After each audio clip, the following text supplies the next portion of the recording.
Oke, halo kembali lagi bersama Natara Investment di sini. Untuk kesempatan pada hari ini, saya akan membahas emiten batubara yang termasuk populer lah, Adaro Energi. Dengan kode sahamnya itu ada ADRO, Adro. Oke, mungkin tanpa berlama-lama lagi ya, untuk kuartal 1 di tahun 2023-nya, ini berdasarkan data terbaru di laporan keuangan website IDX, saya download sendiri. Dan untuk kursnya sendiri saya menggunakan kurs dari Bank Indonesia. Itu saya update terus tiap tahunnya. Nah, oke, yang pertama untuk kas sendiri, Adaro berhasil uh, mendapatkan kas atau mengenerate kas itu sebesar 45 triliun. Nah, ini angka yang luar biasa sekali ya untuk perusahaan memiliki kas yang tebal. Meningkat hampir 100% dari tahun 2022. Selanjutnya untuk aset lancarnya sendiri naik 100% juga yaitu sebesar 64 triliun. Total asetnya itu juga naik menjadi 147 triliun dari sebelumnya 109 triliun. Untuk liabilitas lancarnya sendiri yaitu adalah 15 triliun dari tahun sebelumnya naik 14 triliun. Ya naik tapi tidak terlalu signifikan lah. Selanjutnya untuk total liabilitasnya sendiri juga naik sebesar 41 triliun dari tahun 2022 38 triliun. Untuk total ekuitasnya sendiri di tahun 2023 Adaro berhasil membukukan sebesar 97 triliun, meningkat dari tahun 2022 sebesar 65 triliun. Ini untuk kuartal satunya. Lanjut untuk pendapatan sendiri meningkat juga sebesar 27 triliun dari tahun sebelumnya 17 triliun. Jika dilihat CAGR cukup 34% ya dari tahun 2020 kuartal satu ini. Untuk tahunan sendiri itu naik naik sebesar 57%. Bagus. Untuk laba kotornya sendiri atau gross profitnya meningkat juga dari 8 triliun menjadi 11 triliun, meningkat sebesar 24%. Untuk operating income-nya sendiri naik juga sebesar 13% dari 8 triliun menjadi 9,9 triliun. Untuk net income-nya sendiri juga naik dari 5 triliun ke 6 triliun, naik sebesar 20% ya. Untuk kalau kita lihat kan di tahun 2022 ini batubara menjadi primadona ya karena adanya konflik perang di Ukraina antara Ukraina dan Rusia membuat harga-harga energi ini eh, melonjak tinggi. Tapi setelah berjalannya waktu di tahun 2023 sendiri, kalau kita lihat harga batu bara itu telah terjadi normalisasi. Untuk ya sekitar semingguan terakhir ini dari tanggal 4 4 Mei ini harga batu bara ya sekitaran di kisaran $180 sampai $190 per metrik tonnya. Ya turun jauh lah dari tahun lalu, tahun 2022 di mana bisa menyentuh angka 300-an. Ya, normalisasi. Tapi batu bara sendiri menurut saya masih mempunyai potensi karena penggunaan EBT atau energi terbarukan ini masih memerlukan jalan yang lebih panjang lagi lah. Jadi dalam waktu dekat atau mungkin dalam kurun waktu 2-3 tahun, batu bara menurut saya masih menarik lah. Selanjutnya kita bahas cash flow-nya sendiri. Eh, Cash flow dari pelanggan 28 triliun. Jika kita lihat linear lah dengan pendapatan Adaro sebesar 27 triliun. Jadi kas yang masuk itu benar-benar dari aktivitas operasi penjualan batu bara itu sendiri. Nah, untuk cash flow operasinya itu minus 5,9 triliun. Nah, ini kalau eh, saya lihat di laporan keuangannya itu pos yang menjadi beban di cash flow operation itu di bagian pajak. Di mana pemerintah sendiri di tahun ini kan juga merumuskan formula baru lah untuk pajak penghasilan uh, batubara itu sendiri. Dari itu cash flow dari operasinya itu minus 3,5 triliun. Untuk investasinya sendiri, cash flow investingnya itu minus 1,7 triliun. Cash flow financingnya minus 8,4 triliun. Ini berarti tanda yang bagus di mana perusahaan ini eh, di bagian investasi sering melakukan ekspansi atau sering melakukan pengembangan-pengembangan inovasi. Dan untuk dari pendananya sendiri itu terlihat bahwa perusahaan lebih banyak untuk melakukan pelunasan terhadap kewajibannya. Oke, mungkin kita lanjut ke bagian rasio-rasionya. Untuk book value-nya sendiri di tahun 2023 3.051 dengan PBV sekarang jadi 0,95. Kalau kita lihat sendiri di tahun 2023 kuartal 1 revenue per sale-nya itu 864. Nah, ini kan baru di kuartal 1 ya. Kalau misalnya dikali ya dikali 4 sampai kuartal 4 mungkin ya. Kalau di setahun kan itu ya bisa 3.200-an revenue per share-nya. Cukup untuk hitungan perusahaan itu cukup profitabilitasnya cukup bagus lah. Untuk IPS-nya sendiri 215. Untuk oh ya, saya lupa menjelaskan tentang net income-nya sendiri ya. Prediksi net income-nya. Untuk net income-nya sendiri itu kita lihat peningkatan di tahun 2022 antara kuartal 1 hingga kuartal 4 itu terdapat peningkatan sebesar 523%. Ya, karena kita tahu lah banyaknya sentimen positif di tahun lalu. Dari 400 miliar di akhir tahun membukukan 35 triliun. Dari 5 triliun ke 35 triliun, jadi terdapat margin sekitar 500%.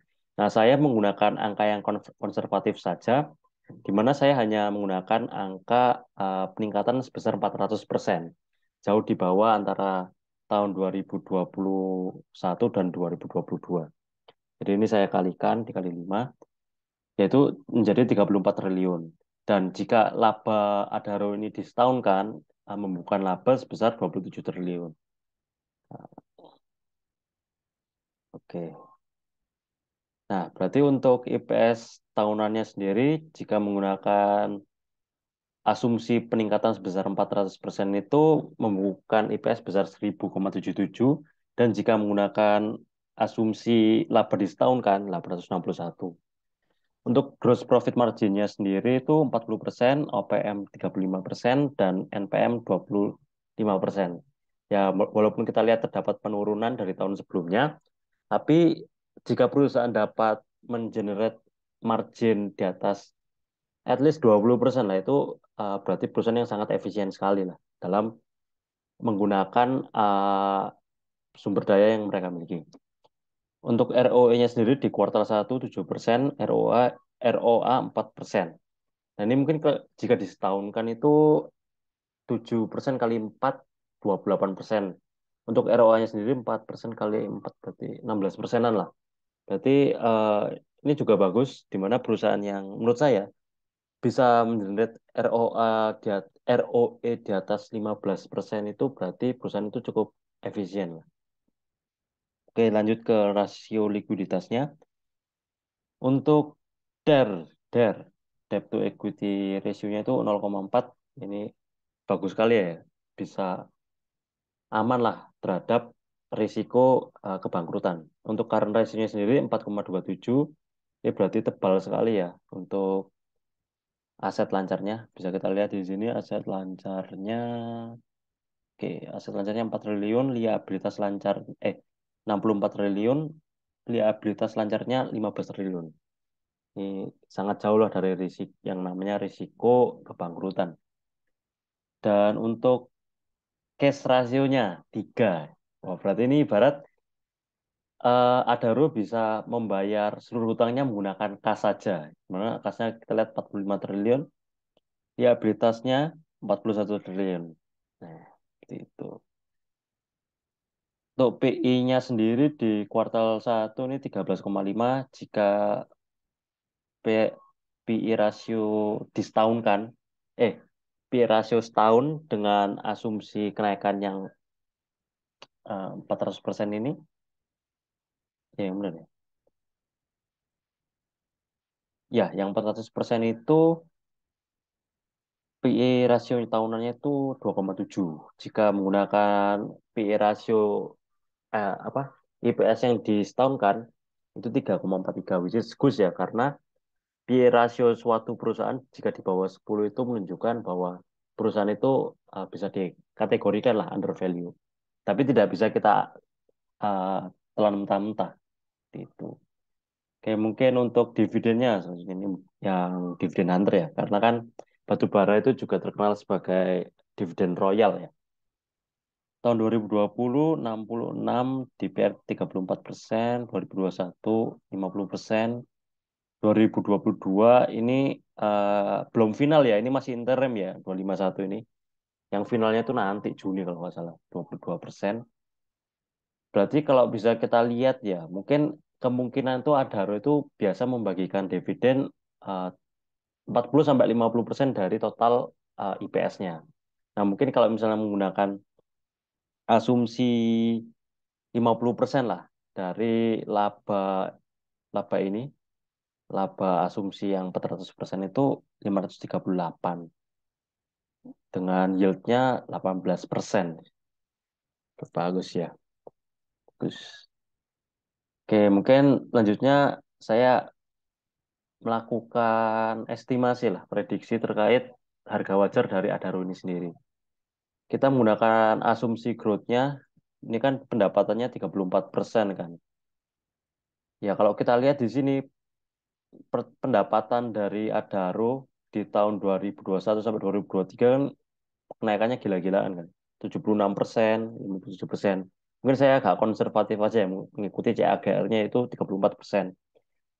Dan sehingga IPS-nya yang ini 1007 saya pakai yang ini. Setelah ditambahkan jadi 1400 dengan asumsi inflasinya. Asumsi inflasinya pakai bulan kemarin ya, 6%. Jadi book value-nya itu 1300. Nah, harga wajarnya itu didapatkan dari book value yang ini, bukan yang asumsi IPS, sorry, sorry. Hmm, asumsi, sebentar ya. Ditambah dengan book value-nya di tahun 2023 yaitu 3051. Jadi harga wajarnya menurut saya itu di 4.411 dan terdapat margin of safety-nya sebesar 32%. Ya, menurut saya masih menjanjikan lah untuk batu bara ini, apalagi Adaro di 2 sampai 3 tahun terakhir. Oke, mungkin saya akan memberikan beberapa berita lah yang dapat mendukung sentimen dari Adaro ini sendiri. Yang pertama itu Adaro menyiapkan sekitar 4 triliun lah untuk melakukan buyback. Nah, kenapa sih direksi itu ingin melakukan buyback? Direksi melakukan buyback ini memiliki tujuan untuk meningkatkan harga sahamnya atau supaya harga sahamnya itu tidak under value banget. Jadi di bursa harga sahamnya itu memiliki nilai yang sesuai lah. Kalau kita lihat sendiri itu dari pernyataannya ya. Ini saya ambil dari CNBC itu 4 triliun. Nah, kalau misalnya kita lihat dari kasnya sendiri, Adaro punya 45 triliun. Jadi ya menurut saya sih mungkin-mungkin aja ya. Kasnya tebal banget. Tuh. Mungkin dari usahanya, sektor usahanya itu Adaro tidak hanya dari mining batu bara aja. Di sini kita lihat ini juga lakukan ini ya eh, proyek-proyek pengeboran atau penambangan. Kita lihat Adaro Logistik.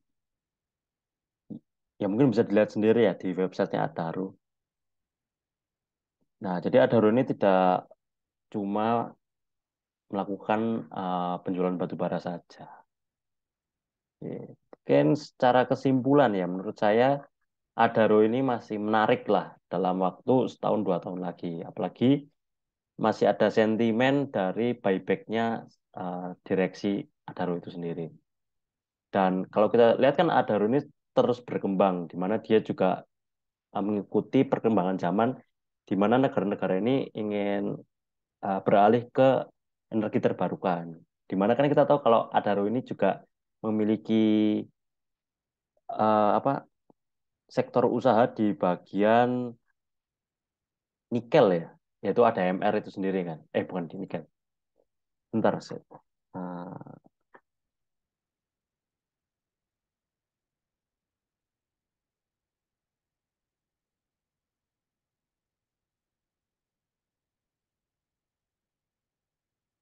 oke, baik. Ini saya baca beritanya lagi tuh.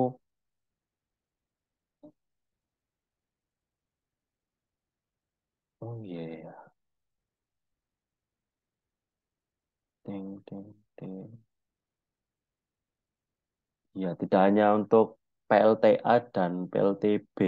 Jadi Adaro ini juga melek lah terhadap kebutuhan dunia itu sendiri. Nah, mungkin di sini saya tidak memberi ajakan untuk membeli Adaro, hanya sekedar analisis lah dari laporan keuangan dan kondisi sentimen dari Adaro itu sendiri. Seperti itu. Baik, mungkin segitu aja. Jika teman-teman ada saran atau ada masukan, bisa tuliskan di comment section di bawah. Dan kalau misalnya ada suatu emiten yang ingin dibahas, nanti tulis saja di comment section. Siapa tahu menarik, bisa saya buatkan videonya. Seperti itu. Baik, terima kasih.